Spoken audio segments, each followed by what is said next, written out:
Welcome everyone to your AI Infinite Wellness Tour Admission 2025. Today our conversation is about infinite wellness, which is a vision of preventative, proactive, and purpose-driven care, specifically with our guests on stage today, speaking about social care and social wellness and what that really means as a collective. So grateful to have you all here today. And my first question is, how do you define infinite wellness specific to society? Let's begin with Sarah. Thank you. It's lovely to be here. And yes, so my name's Sarah Turner. I have a red light therapy company that focuses on the gut and brain. My idea of wellness or infinite wellness is not just going from sick to well. It's going from wherever you ought to better to optimized. I'm glad we're kind of on this panel talking about social, because for me it's a very holistic thing, and it has to include meaning and purpose and community. Because I think if you're not including that in your idea of wellness, you're kind of missing probably the major part of it. So for me, infinite wellness is about healing the physical body, but it's more than that. It's about living a life with purpose and passion and community, and then you can kind of really be your best self. So I'm very glad we're talking about this today. Wonderful, beautiful, thank you for sharing. And Anka, how do you define infinite wellness in your work and how it relates to the social improvement of infinite wellness? Absolutely. My name is Anka Platon-Trifan, and I operate in the event technology space. A lot of AI, a lot of burnout, because if you work in the tech space, there's no set schedules. You don't just go home and relax. You have Slack, and you have Discord, and you have all the channels just coming at you all the time. I was thinking about this question, and in my mind, it was more of a resilience with a rhythm. You have to create a rhythm for yourself on how not only will you optimize mentally, physically, emotionally, but also socially in your relationships. Because sometimes you have to make some really hard choices in the type of relationship you're going to allow in your life, just because you're on such a short time. That takes courage and that takes boldness. Sometimes you have to say no to some relationships, and sometimes you have to be okay with taking breaks from others. For me, it was more of a rhythm that has to come with resilience to kind of create this wholesome experience that we all want to go through life, hopefully in a meaningful way. Absolutely, beautiful. And I love that we have the holistic conversation coming in. It's not just one thing, it is everything. It takes a little bit of all the magic in the world to bring in that social wellness. So Dave, let's hear it from you and your specialty and how that relates to infinite wellness to our greater communities. Yes, I operate in the event space. I am the co-founder of Olympian Meeting, a wellness-first corporate meetings and event space agency. And we specialize on bringing people together. So this topic is actually very near and dear to me. I've been fortunate to sit down with some incredible minds in the social health space. We're seeing that a lot of times people think about wellness and they think physical and mental health, and social health is emerging as the third leg of the stool. A study that Lululemon put out at the end of last year surveyed 16,000 people on 5 continents, and 89% of them felt like they were pursuing their wellness alone. That's staggering.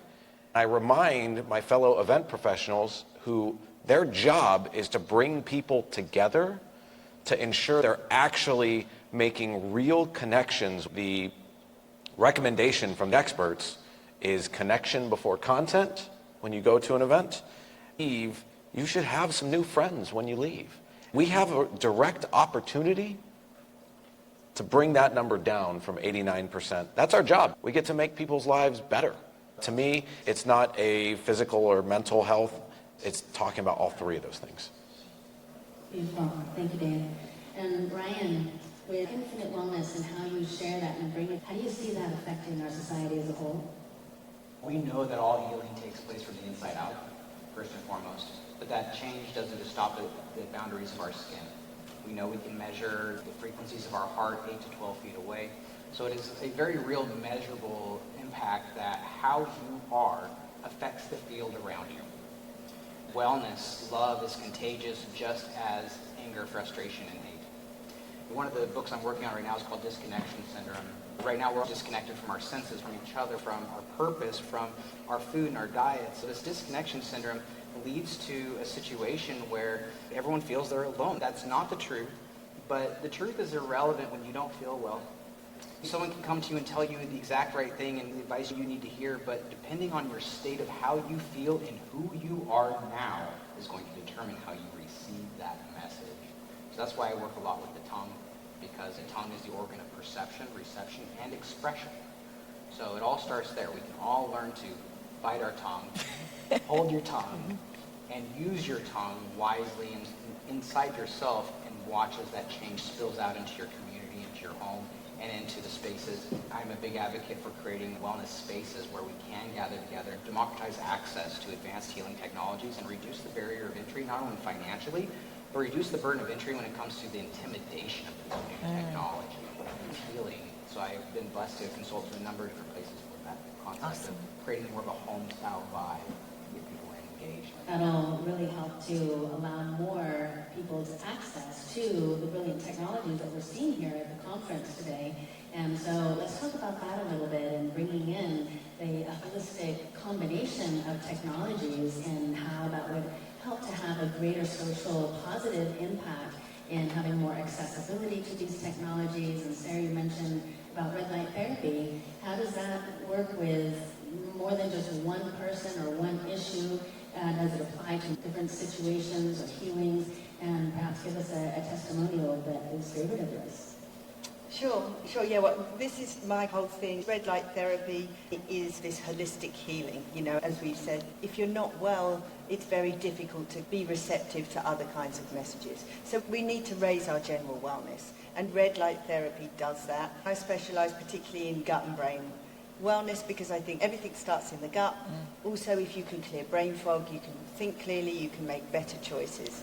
So from that point of view, all of these technologies are really a way for us to connect with our natural rhythm. A lot of the technologies we're using are just mimicking nature. You know, a lot of things that we're doing, it's because we kind of have now more isolated indoor lifestyles.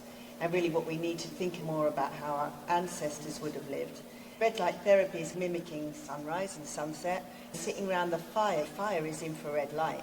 Community, singing, having that in our lives. So when I'm doing red light therapy, like here, for example, we're here at Infinite Wellness, fabulous event.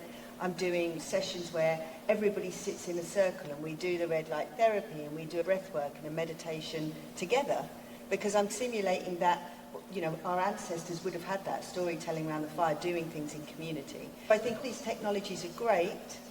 They're probably greater if we can find a way that brings people together. Yeah, absolutely.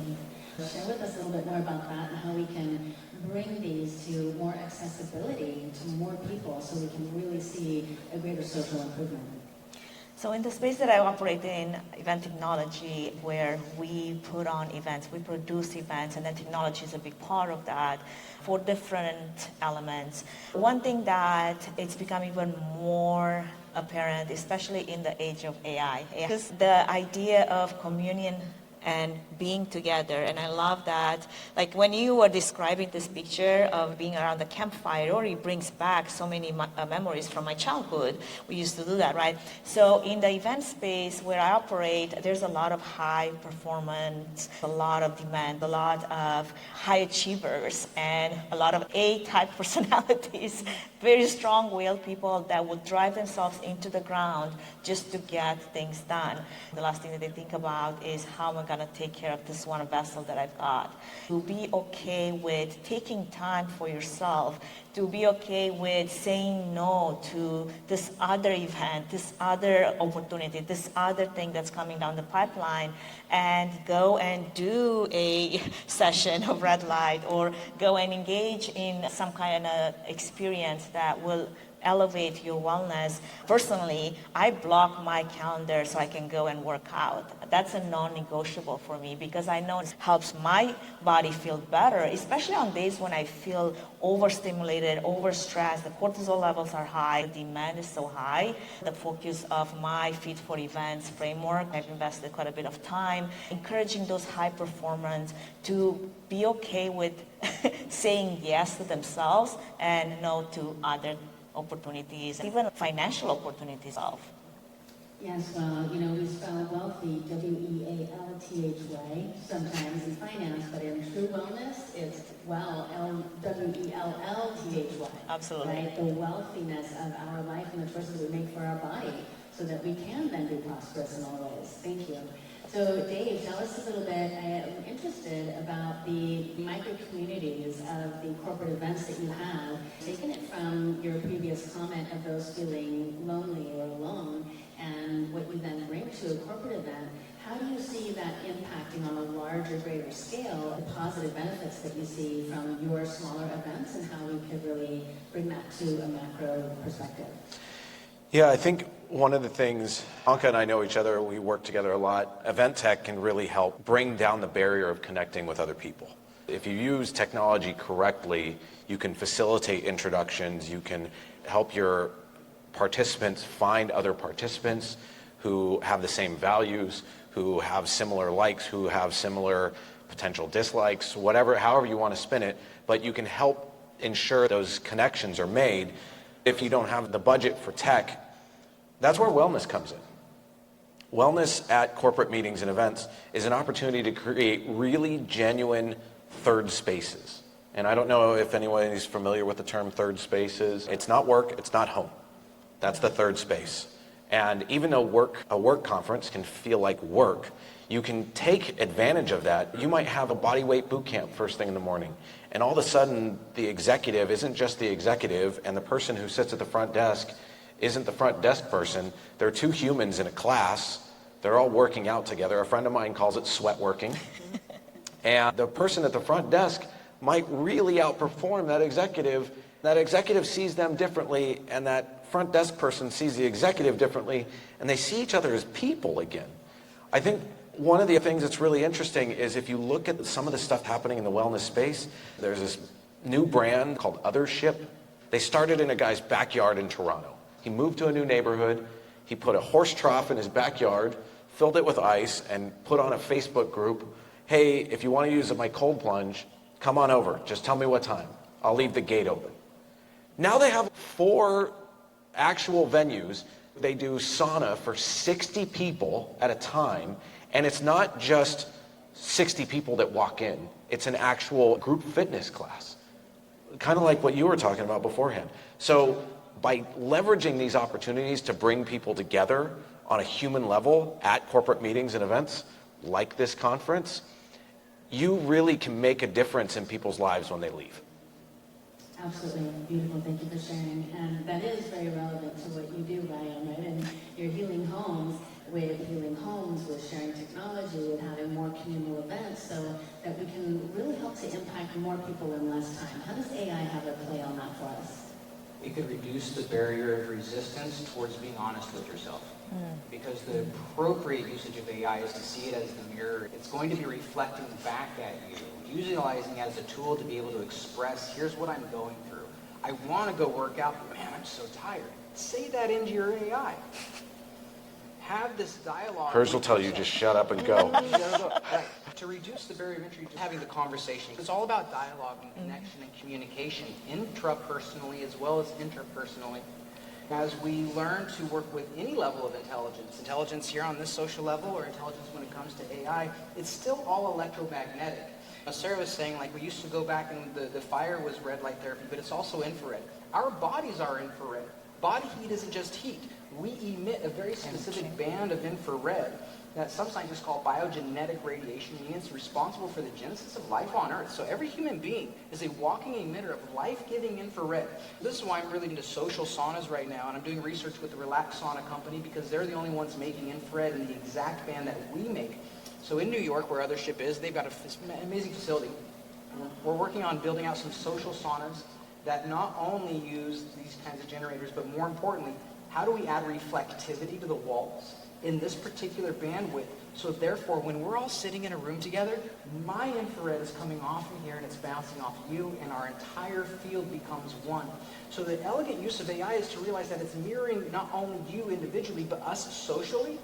When we're in a social setting, it's taking the field effect. So get over your barrier and start having conversations with AI around what you're going through, what you're taking, what you're feeling, and let that reflect back to you so you can create a feedback, a resonance loop between you and another intelligence, the same way that we socially can do intellectually, but also just by our very presence of being around each other and shining our light on each other. Can I add a little something to that? Yes. I had a friend explain this to me because there's people who are like, oh, that's woo-woo stuff, right? And have you ever, like when you were a kid, you walk into a room and your parents have been arguing? You feel that immediately. This is not made up. This is why in-person events, you leave either drained or energized because you're exchanging energy with everyone there. Absolutely. Well, thank you all for sharing, and thank you everyone for watching today. And I really trust that you learned something amazing from our brilliant speakers, because they truly are the heartbeat of AI Wellness and the Infinity Tour. And thank you all for joining us today on stage. And for those of you watching, stay tuned and join us on the road, because AI Wellness will be bringing the Mission 2025 to Las Vegas next, and then Miami. You can go to aiwellness.ai to check out the calendar and book your tickets there. We look forward to seeing you at the next show.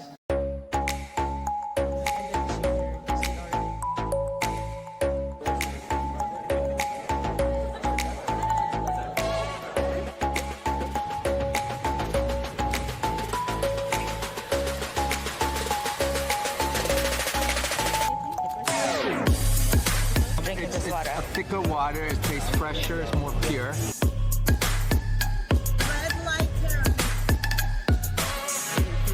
Here we go. Starry lights in here. It's super fun.